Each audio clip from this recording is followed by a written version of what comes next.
Ponele más volumen, Martín. A la voz.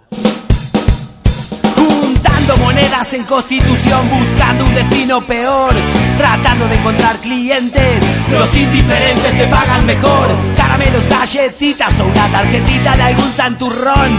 La pongo de prepo y de pronto me trepo al bolsillo de algún dormilón. Casi llego a retiro y en los bolsillos hay ilusión. Una tuquita y una galletita que muy generoso me la dio el señor.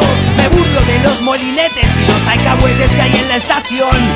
Me paso de andén por la vía de enfrente y nadie me avisa que ahí viene el verón. No te lo tomes a mal, podría haber sido peor, podría no haber sido. Y ahora recuerdo todo lo que tengo. Toda mi vida me parece un cuento. Tan solo me quedan aquella tuquita y esa galletita que me dio el señor. ¿Cómo puedo? Me escapo corriendo, no puedo creer lo que veo.